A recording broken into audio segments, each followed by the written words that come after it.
Cost opportunity cost को हिंदी में अवसर लागत कहते हैं। इससे पहले हम लोग प्रोडक्शन पॉसिबिलिटी कर्व के अंतर्गत we came to understand that production possibility curve represents the different combinations of two goods which can be produced with given resources and given technique of production, assuming that the resources are fully and efficiently utilized. On this basis,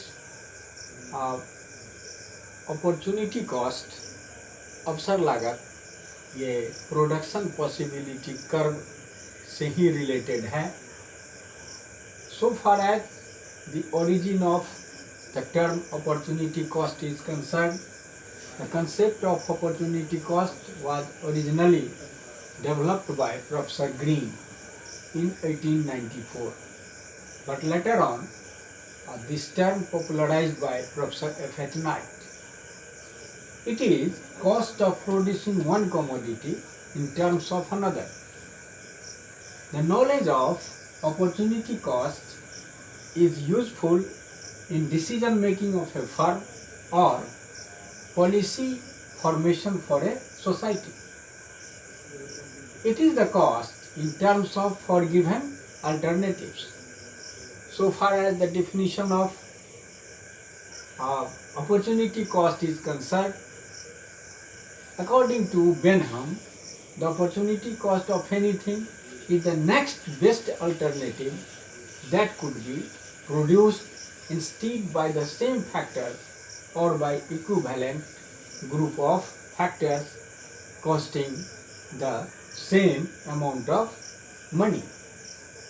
Thus, on this basis, we can say that opportunity cost is the opportunity lost. इसे उदाहरण के रूप में इसको इस तरह से समझें, यदि कोई एक मैनेजर जिसे 30,000 पर मंथ सैलरी मिलती है, बाद में उसे 50,000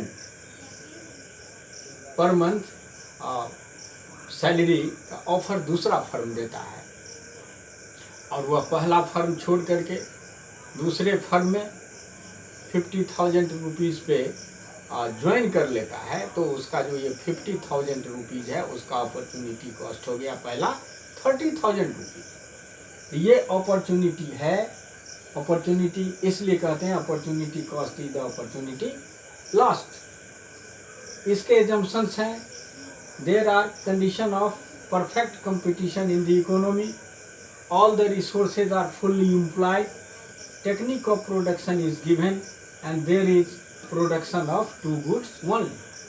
अब इसे हम एक अपॉर्चुनिटी शेड्यूल, अपॉर्चुनिटी कॉस्ट का जो शेड्यूल है उसके माध्यम से देखें। ये good X and good Y दो का प्रोडक्शन होता है, तो जब सारे के सारे रिसोर्सेज एक ही गुड्स के प्रोडक्शन पे लगा दिया जाता है, तो जैसे गुड वाई का प्रोडक्शन 23 है, गुड एक्स का 0 है, फिर ये 19, 14, 8 एंड 0। इसमें देखते हैं हम कि एक यूनिट जब गुड एक्स का प्रोडक्शन किया जाता है, जबकि उससे पहले गुड एक्स का प्रोडक्शन नहीं किया जाता था, तो उसका अपॉर्चुनिटी कॉस्ट 4 है। ये 23 या माइनस 19, 4। इसका अर्थ हुआ कि गुड वाई का 4 यूनिट्स का सेक्रीफाइस करना पड़ा, दैट इज जो सेक्रीफाइस करना पड़ा दैट इज अपॉर्चुनिटी कॉस्ट। फिर देखते हैं एक और यूनिट गुड एक्स का, तो फिर अब सेक्रीफाइस करना पड़ रहा है 5, पहले था अब 19 अब 14, फिर एक यूनिट और बढ़ाता है तो फिर उसे सेक्रीफाइस करना पड़ता है 6, और फिर लास्ट में सेक्रीफाइस करना पड़ता है 8।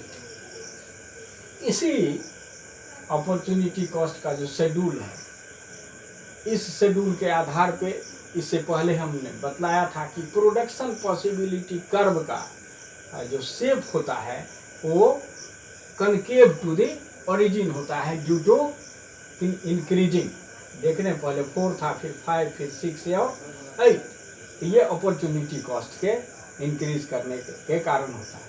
अब डायग्रामेटिकली हम जब इसको प्रेजेंट करेंगे तो देखें डायग्राम के आधार पर में अपॉर्चुनिटी कॉस्ट क्या है। तो गुड एक्स को ओ एक्स एक्सिस पे लिया गया है और गुड वाई को या कमोडिटी वाई को good Y O Y axis पे लिया गया है। कमोडिटी एक्स को या गुड एक्स को या गुड एक्स को ओ एक्स एक्सिस पे और गुड वाई को या कमोडिटी वाई को ओ वाई एक्सिस पे लिया गया है। ये प्रोडक्शन पॉसिबिलिटी कर्व है। ये दो कॉम्बिनेशन है ए एंड बी। अब इस ए एंड बी के आधार पर में हम देखते हैं कि पहला जो ए पर में है ओ पी का प्रोडक्शन हो रहा है कमोडिटी वाई का, और ओ क्यू का प्रोडक्शन हो रहा है तो एक्स का प्रोडक्शन है ओ क्यू और वाई का प्रोडक्शन होता है ओ पी। अब जब Q से Q1 तक प्रोडक्शन X का बढ़ाया जाता है तब इसका अपॉर्चुनिटी कॉस्ट क्या होता है। ये पहले P था, अब ये P से घट के हो गया P1। तो ये Q से Q1 जो बढ़ा ये अपॉर्चुनिटी कॉस्ट हो गया P से Q1, इतना घट गया और इतना बढ़ गया। This concept is known as opportunity cost. This is vital because this is helpful in formulation of policy for the development of society. It is helpful for a firm in making decisions, in making policies regarding a firm. इसी के आधार पर मैं marginal opportunity cost के बारे में हम लोग फिर डिस्कशन करेंगे। अभी के लिए इतना ही। Thank you very much.